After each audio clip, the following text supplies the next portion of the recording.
First Ultra HD web channel.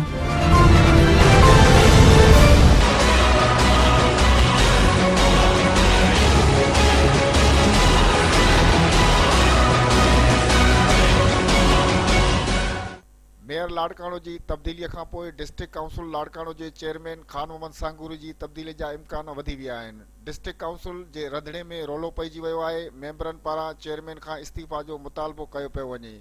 Khan Mohammad Sanguru ji in house तब्दीलीअ पुठियां आख़िर कहिड़ा सगारा हथ आहिनि? हिक ई पार्टीअ झंडे ऐं तंज़ीम में रहण बैदि बि आख़िर केरु थो चाहे खान मोहम्मद सांगुरू जी इस्तीफ़ा?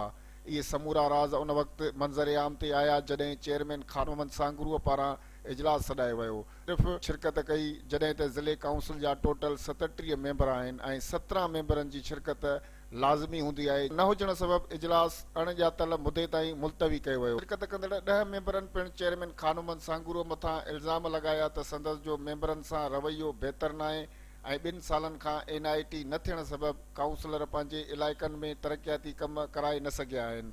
हिननि चेयरमैन खान मोहम्मद सांगुरूअ खां इस्तीफ़ा जो मुतालबो करे छॾियो आहे ऐं मेंबरनि पार्टी चेयरमैन बिलावल भुट्टो ज़रदारीअ खे पिणु अहिड़ियूं शिकायतूं करण जो फ़ैसिलो कयो आहे। लाड़काणे में पीपल्स पार्टी अंदरि गेम चेंजर केरु आहिनि?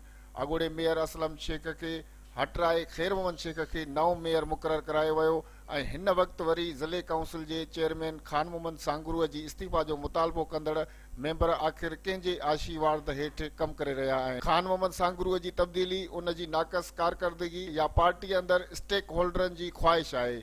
जेकॾहिं खान मोहम्मद सांगुरूअ खां इस्तीफ़ा वरिती वई त ज़िले काउंसिल जो ईंदड़ चेयरमैन केरु हूंदो, जॾहिं त काउंसिल जो मुदो ख़तमु थियण में बाक़ी कुझु महीना बचियल आहिनि।